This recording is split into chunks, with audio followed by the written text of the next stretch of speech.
So guys, ako nga pala si Princess Kaye Aron from BSED1I.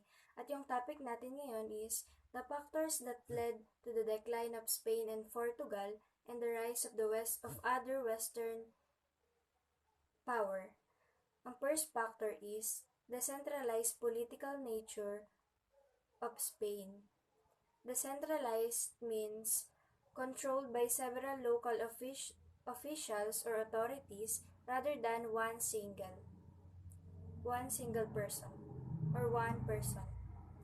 And political decentralization signifies yung pagbaba ng mga authority sa national governments over policy making.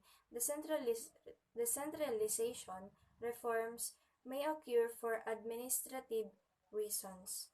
Yun yung unang factor that led to the decline of Spain. The next is inefficiency taxation or inefficient taxation. Inefficiency arises because a tax reduces the total amount of consumer surplus and producer surplus, which is deadweight loss. At yung last factor is power struggles in the Spanish court and a tendency to focus on the American colonies instead of Spain's domestic economy. Dito naman sa last factor, kaya na-decline yung Spain, ito yung nag-lead na para ma-decline yung Spain is yung struggle dun sa korte at yung tendency kasi nakapokus na lang sila sa American colonies imbes na sa Spain domestic economy, yung mga ganun. Here's the other factors that led to the decline of Portugal in a Western expansionism in Asia. First is the Portuguese had inadequate personnel to effectively manage the extensive coast. In other words, wala pa silang sapat na tawan upang mabisang pamahalaan ang malawak na baybayin ng mga Asia o sa Asia.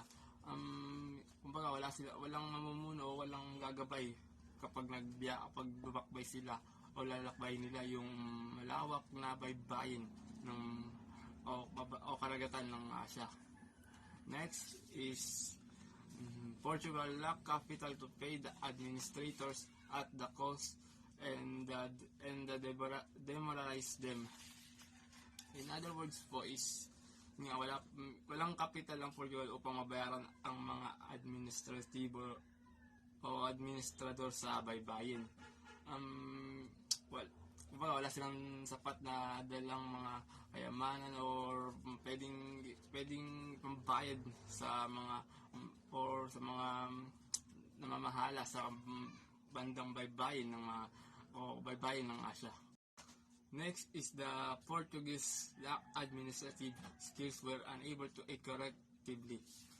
In other words, is yung mga Portuguese po is walang mga kasanayang pang-administratibo sa panahon yun. Kaya hindi sila napaganda o napagayos ng kanilang mga administrative. Kumbaga wala pong mamumuno pagdating sa mga bansa sa Asia. Then next is Portugal was forcefully united with Spain and his reduced her autonomy. In sa madaling salita is pilit mong nakipag-isa yung bansang Portugal sa Espanya at kaya yun po parang inanunan po ng Espanya yung kanilang bansa, parang sinakop or sila na po yung namuno o bansang Espanya po ang namuno para sa bansang Portugal. The rise of other Western powers. First is Western nations expanded into Asia from the mid-1850s to the beginning of World War I. The next is Great Britain. Became the dominant power in the Indian subcontinent after the East India Company's conquest of Mughal Bengal at the Battle of Plassey in 1757.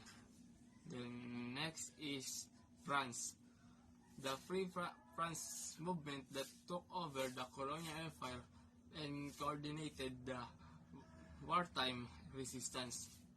Following the liberation in 1944, the Fourth Republic was established. The next is the Soviet Union. After unsuccessful efforts to form an anti-fascist alliance with Western powers, the Soviets signed non-aggression agreement with Nazi Germany. Then next is United States and China, and its profoundly influenced nation building efforts in Japan and China as the desire to exert regional strength grew.